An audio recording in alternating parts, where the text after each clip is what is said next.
y quiero invitarlos a ver un video inicial de contexto sobre el tema que nos convoca.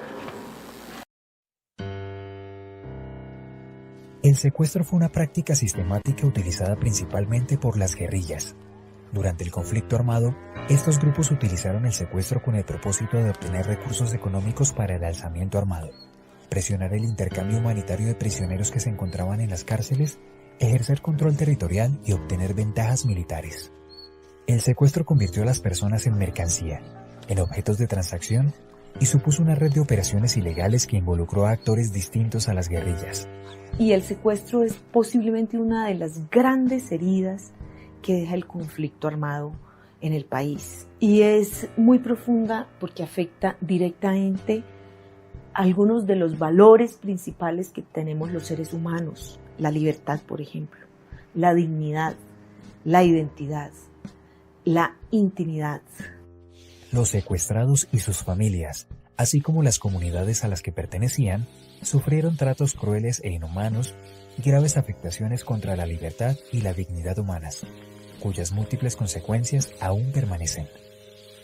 El secuestro vulneró a las mujeres de forma diferenciada. Ellas sufrieron diversos tipos de violencia sexual y transgresiones a la intimidad durante el cautiverio.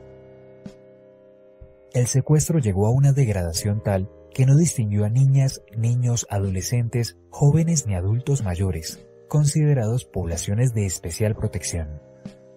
Los pueblos indígenas y comunidades campesinas en selvas y zonas rurales en las cuales la guerrilla mantenía a los secuestrados también sintieron los efectos de esta práctica al ser estigmatizados y quedar en medio de la confrontación con otros actores armados.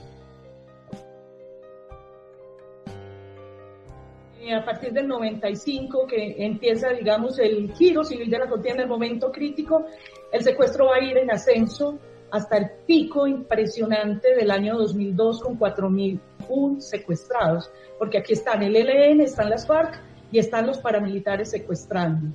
El descenso se da con la desmovilización de los grupos paramilitares entre 2013 y 2006 y hasta sus cifras más bajas, solo comparables con los comienzos de los 70, gracias al proceso de paz con las FARC, año 2018.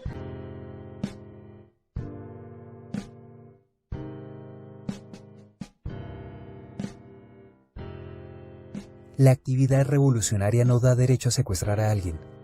En el momento veíamos ciertas actividades como legítimas. Mi posición ahora es completamente distinta a la que tenía cuando estaba en las filas. En ese momento estaba de acuerdo, pero tampoco me hacía muchas preguntas. Todo mi argumento era que los costos de la guerra los paga el enemigo, y en esa sombrilla entraba mucho: presión para que compartieran su riqueza. La guerra revolucionaria la paga el enemigo, y el enemigo de clase. Pienso que el secuestro es un delito contra el amor. A la gente que se secuestra es porque alguien la quiere, y se puede ejercer una presión contra familiares o las personas que quieren a ese secuestrado. Si uno pone en dos columnas beneficios y costos del secuestro, la cantidad y nivel de odio que genera el secuestro es mucho mayor. El secuestro en algunas regiones se volvió una industria tenebrosa, como en el caso de Córdoba, en donde se desbordó y generalizó. Llevó a desplazamientos de campesinos, a que cambiara la tenencia de la tierra, se promoviera una contrarreforma y se potenciaran procesos muy desafortunados. Hablábamos de tenencia amplia de la tierra y con eso, el secuestro, hicimos lo contrario.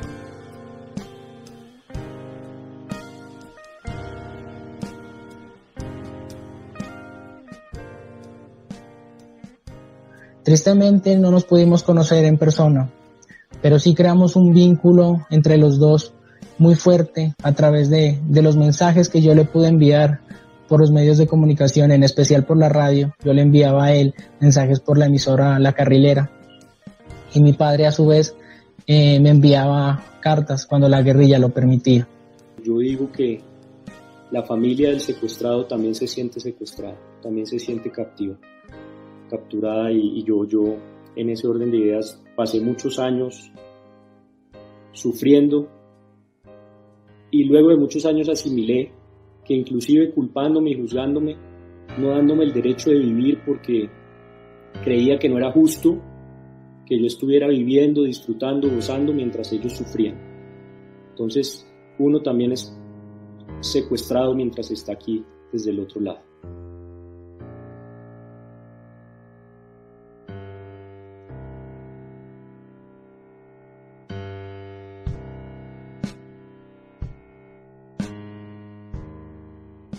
Los ingentes esfuerzos de nuestras familias, quienes desde luego también son víctimas directas y además llevaron la parte más difícil, finalmente empezaron a dar resultados.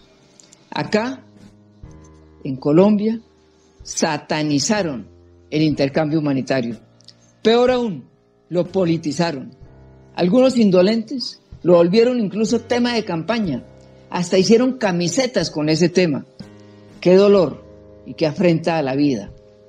Los intercambios se han hecho desde siempre, pero en nuestros tiempos, en pleno siglo XXI, aquí lo decretaron un inamovible. Inamovible es el árbol al que lo encadenan a uno. Lo demás es voluntad política.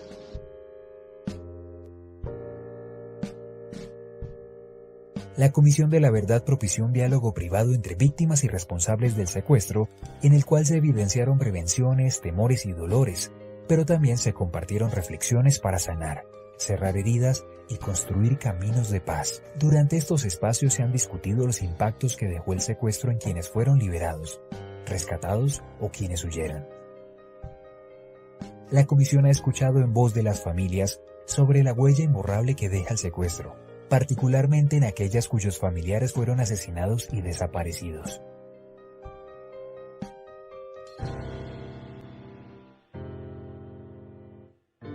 El secuestro se extendió por todo el territorio nacional y en algunos casos se desarrollaron secuestros masivos e indiscriminados conocidos como pescas milagrosas.